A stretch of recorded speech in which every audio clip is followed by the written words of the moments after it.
The idea, and we're going to be in Genesis chapter 40. Genesis chapter 40. And I like to make references to that as well as many other lessons that we can learn. It is based upon how much we know about Scripture. And he is right that Scripture is being squeezed out of our culture. The worldview that God is the center of our lives and our universe is very foreign to a lot of ways of thinking. And as we have gone through the Bible timeline, as we get to here into the last 14 chapters of the book of Genesis, and as we look at it, the conclusion that Joseph is going to say to his brothers in the very last chapter, and I'll read it rather than try to paraphrase it, is that Joseph's brothers, when they realize that their father is dead, are worried for their own welfare. And in a worldly sense, you can understand. 10 of those brothers had their brother, directly or indirectly, depending on how you look at it, sold into slavery into Egypt. Well, now all these years later, Dad's dead, and now they're going to have to, let's see, can we say pay the piper? And his brothers also came and fell down, in verse 18 of chapter 50. His brothers also came and fell down before him and said, "Behold, we are your servants. We are your slaves now." They're worried for what their future is going to be. But Joseph said to them, "Do not fear, for am I in the place of God? As for you, you meant evil against me, but God meant it for good, to bring it about that many people should be kept alive as they are today. So do not fear, I will provide for you and your little ones." Thus he comforted them and spoke kindly to them. And so you reach back from this all the way to chapter 37, to where Joseph has he has a pair of dreams. And the first dream that he has, he talks about the sheaves that are bowing down, and then he has the dream about the moon, the stars, and the sun. And they sort of catch on to the fact that, are we going to bow down to you? Remember, he's 17 years old. He's just a young pup. And the jealousy, because as we read that Jacob loved Joseph more than all the other brothers. How would you feel about that if your parents felt that way about your sibling?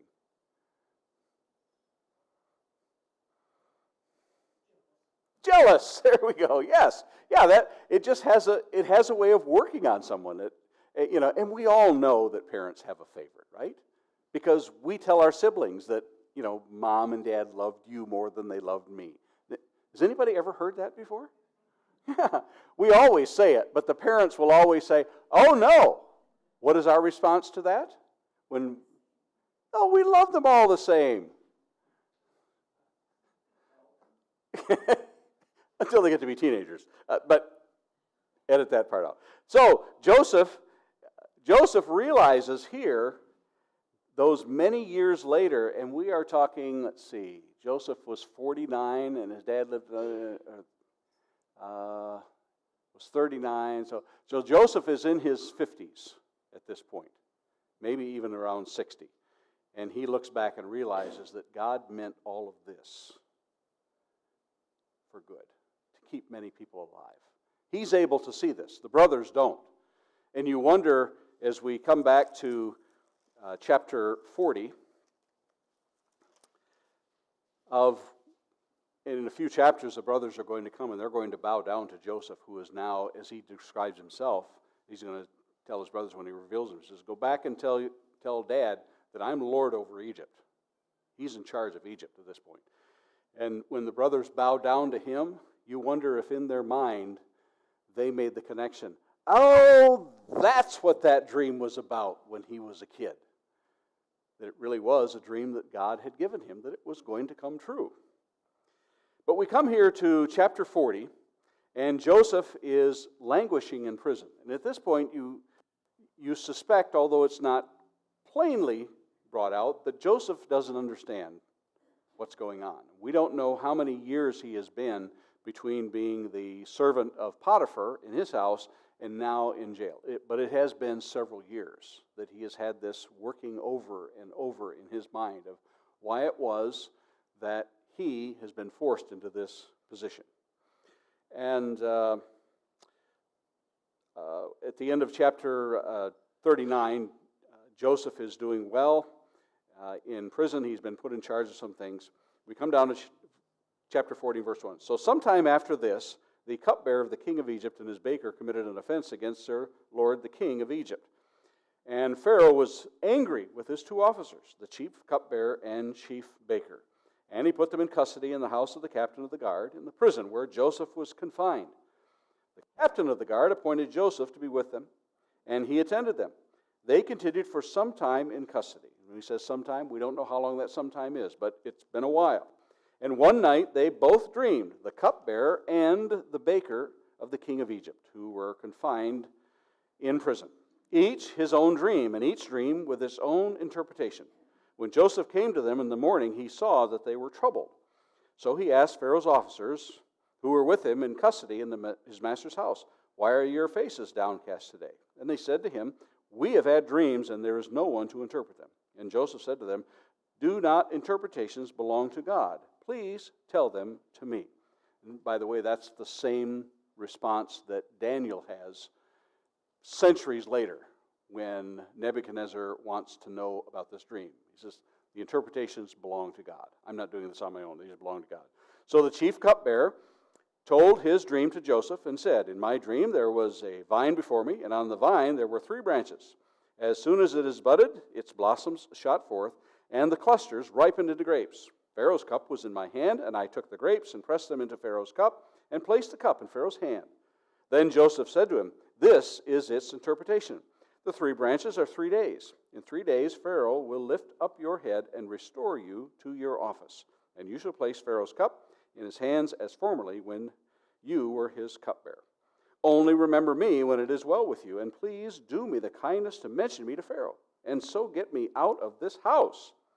For I was indeed stolen out of the land of the Hebrews, and here also I have done nothing that they should put me into the pit." So this is wearing on his mind.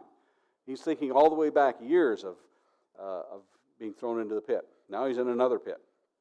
When the chief baker saw that the interpretation was favorable, he said to Joseph, "I also had a dream." Now, think of yourself as the chief baker. And Joseph has just given that favorable interpretation of the dream. Why, cupbearer, you're going to be restored in 3 days. You're going to once again be serving Pharaoh. And the baker is thinking to themselves, what do you think the baker's thinking? This is my lucky day. Sounds like everything's going my way. But wait, there's more. "I also had a dream, and there were 3 cake baskets on my head. And in the uppermost basket there were all sorts of baked food for Pharaoh. But the birds were eating it out of the basket on my head." And Joseph answered and said, "This is its interpretation. The 3 baskets are 3 days. In 3 days Pharaoh will lift up your head from you and hang you on a tree, and the birds will eat the flesh from you. On the 3rd day, which was Pharaoh's birthday, he made a feast for all his servants and lifted up the head of the chief cupbearer and the head of the chief baker among his servants. He restored the chief cupbearers to his position, and he placed the cup in Pharaoh's hand. But he hanged the chief baker, as Joseph had interpreted to them. Yet the chief cupbearer did not remember Joseph, but forgot him."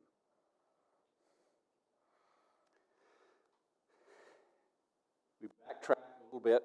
We look at the dreams that Joseph has when he's but 17 years old. And if you had never read the account before, and it's the first time you're going through this, you think, how unfair is all of this? That this kid's going to suffer like that. And now he's sold into slavery, he serves in Potiphar, then he's falsely accused by Potiphar's wife, whose name we don't know, and he ends up in prison. And your thoughts continue. How unfair that this kid, who's now an adult, is suffering through all this. He interprets these two dreams, and it tells us that the cupbearer forgot about him. And we say once again, how unfair! But what is being worked out here?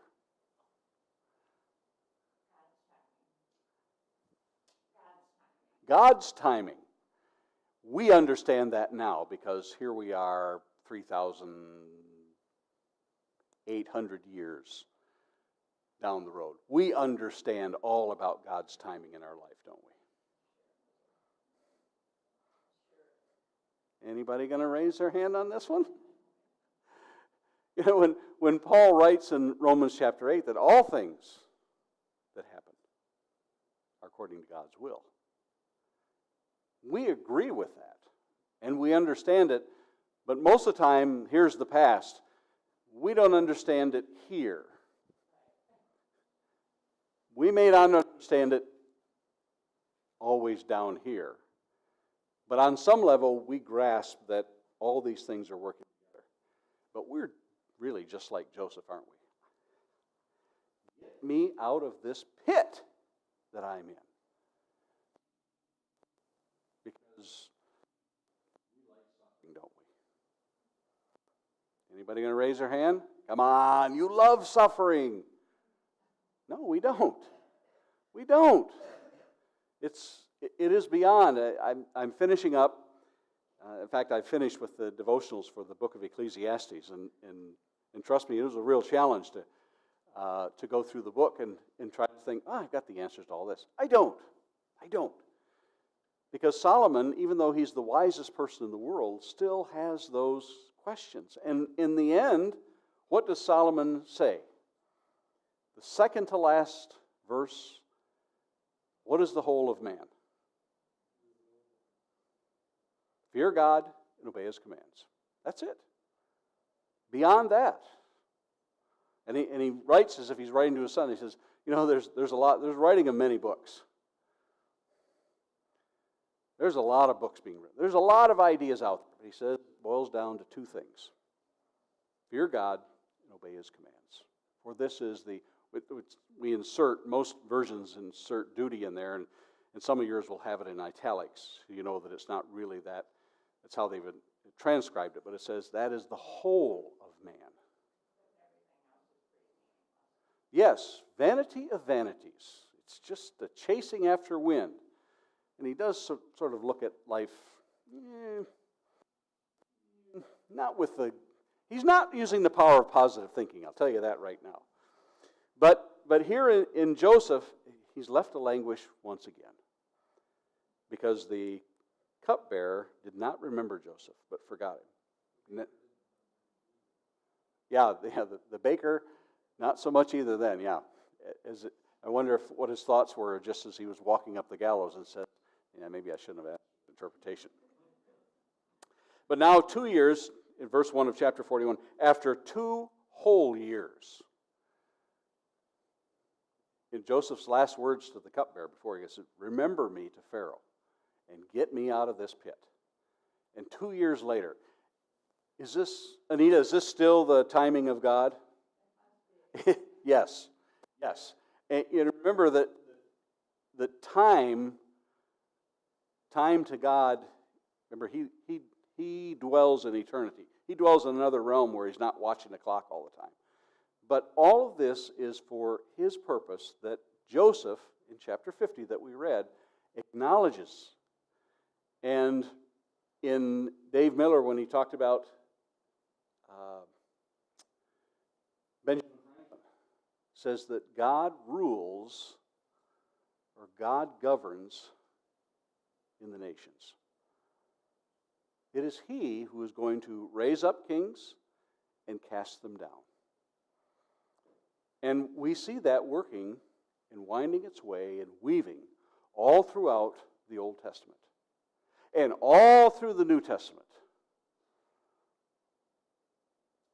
But does God still do that today?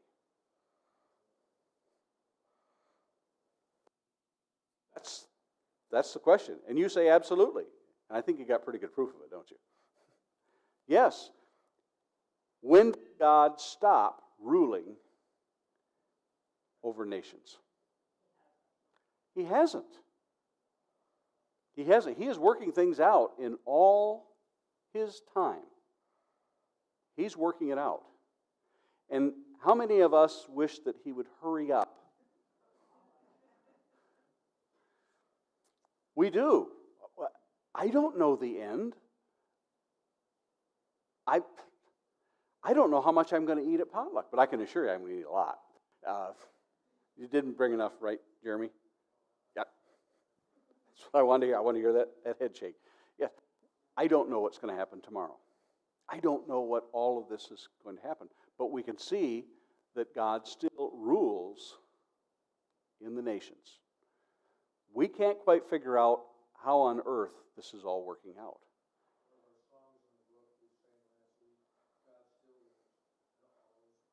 And all is well. Yep. And we really do have to calm ourselves with that thought. Because remember, we still live in a pretty good nation. Pretty good. We can get almost anything that we want if you're willing to pay the price. Gas is still kind of expensive. And we still have our rights for the most part.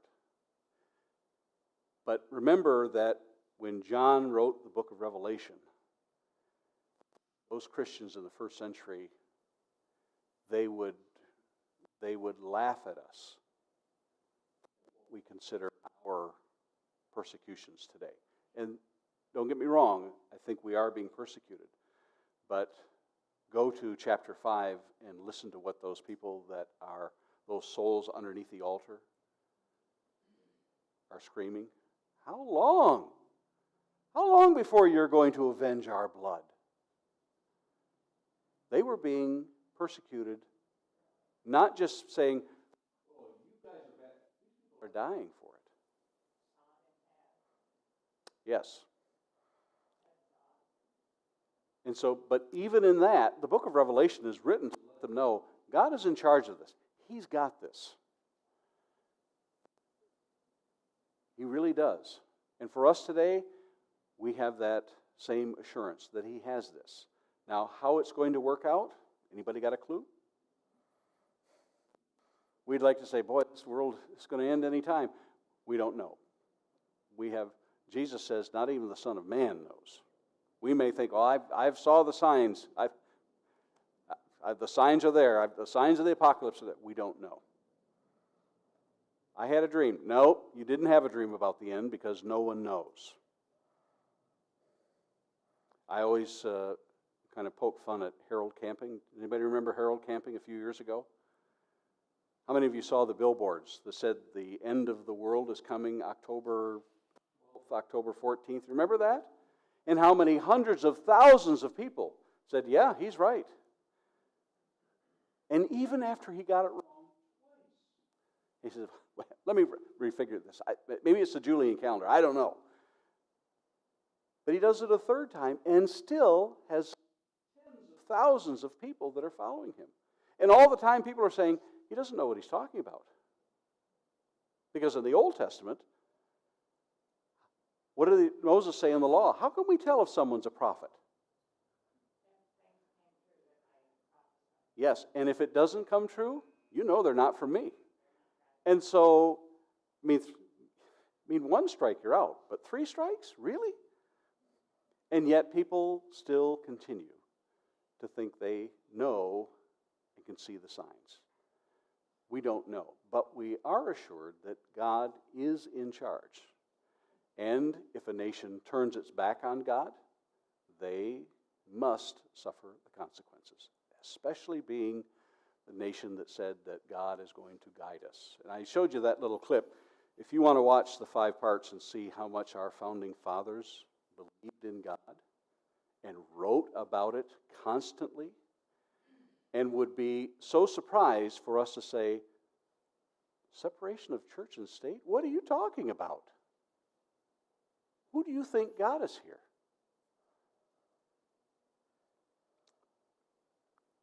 Joseph would understand it. And as we weave our way through the Old Testament and on into the New, we understand that it was part of God's divine plan. And that's really what the Bible is about, is showing His divine plan in your redemption, in my redemption, and the redemption of everyone of the world, should they choose. No one is left off that list if they simply want to choose to follow Him. How many bells did they ring? Is that like 8 bells so far? Just the first one. Okay, so we're getting questions or comments?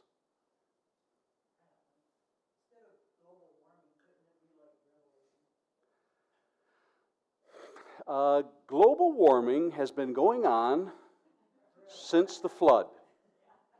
The earth is reacting to this, the flood. And we may think, how many of you remember when, most of you are about the same age as me. How old am I, Tim? 40, yeah.